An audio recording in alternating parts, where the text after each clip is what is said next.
Hello and welcome to our video on IPC, or Inter-Process Communication. The IPC is essentially how two programs can communicate with each other. So we're going to look at the different ways of performing inter-process communication, and when it's used and why we would use it. The first thing that we want to talk about right off the bat here is what is a process? A process is nothing more than an instance of a currently executing program. If you take a look at our little thing down here, we have our little computer that's controlling a application called program.exe, and that is the process. Now there's another side of this, and that's a thread. And what is a thread? A thread is the result of a program forking a currently executing program into two or more concurrent tasks. A program will have tasks that need to execute independently, so those tasks can occur, many of them at the same time. So a program will generate many threads to execute tasks. And this process is basically called forking, the spawning out of child subprocesses called threads. One thing that's really important to understand about forking and about threads is that this wasn't always there. This is something that kind of came along once computers began to multitask and you could run more than one thing at a time.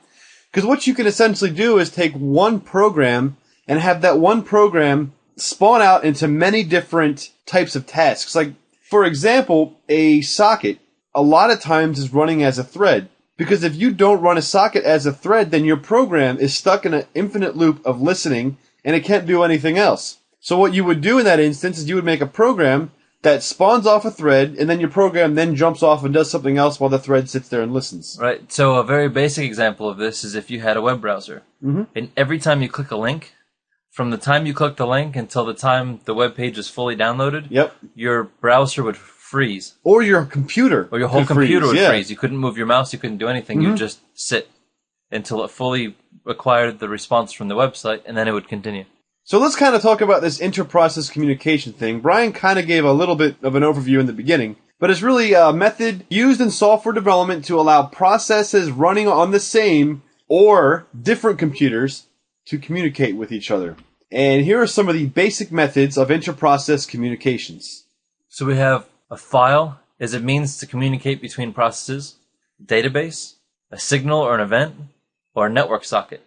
So in the case of the file, we have multiple processes and threads that all refer to the file system to send messages to each other. So as you can see in this example, we spawn off program 1, and program 1 writes to file.txt.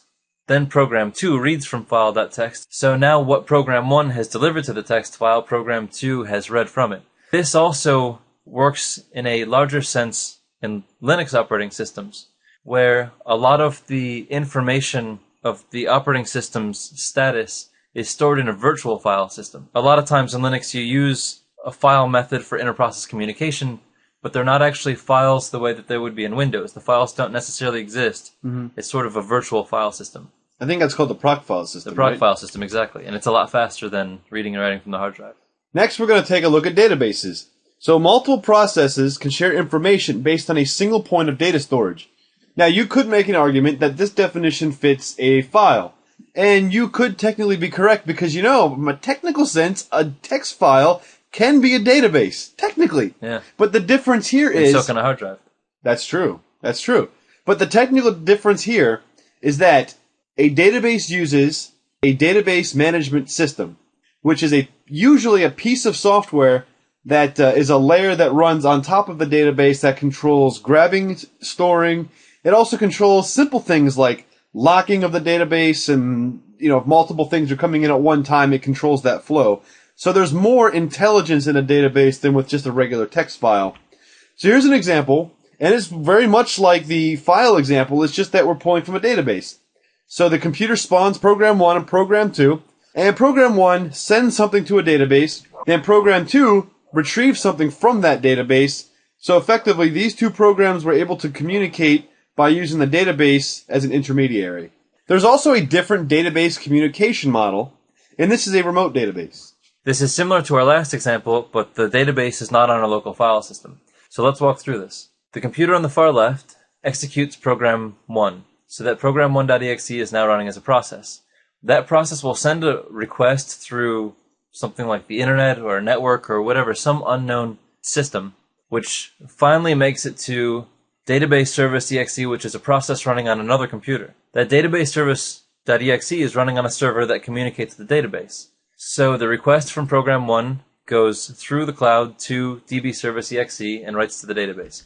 Now another computer executing program 2 sends a request through a different cloud or network or internet or anything to the server, to DB service.exe, sends the request, is written and processed to on the database, and a response is set from the server, DB service.exe, back to the requesting system.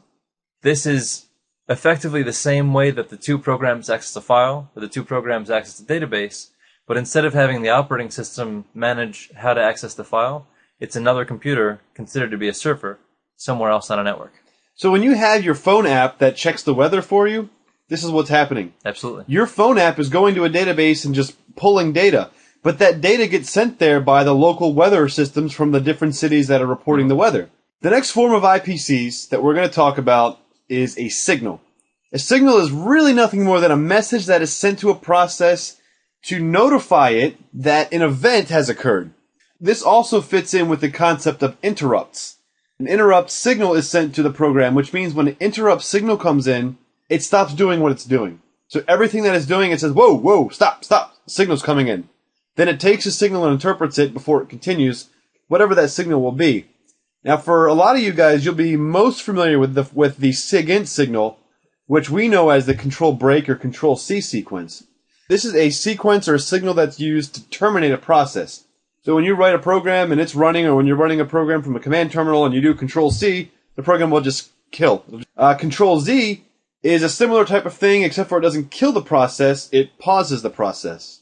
So another type of inter-process communication method, which is similar to a signal, is an event. The difference between a signal and an event is that an event does not necessarily interrupt the flow of the executing program, but that request is still queued up and can be accessed by the program.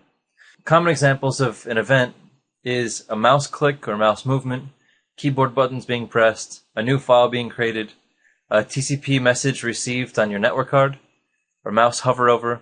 So in these cases, you have an event that happens. That event happens regardless of where the program is running and what state that program's running in. When the program gets to a point where it wants to know what events are pending, it will go and ask and find out what events have happened and handle them accordingly.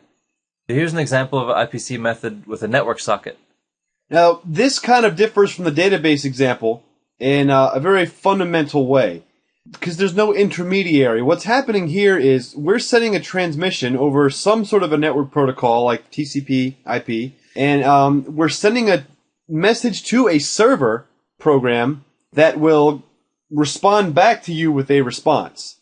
So in this example, our computer is running client.exe.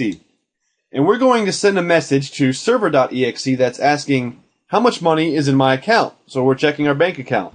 Now, server.exe does what it has to do to get the information, and it tells Brian that he has 37 cents in his account. Which is great, because that means I didn't overdraft. And that's the most money I think you've ever had in your account at one time. So thanks for watching.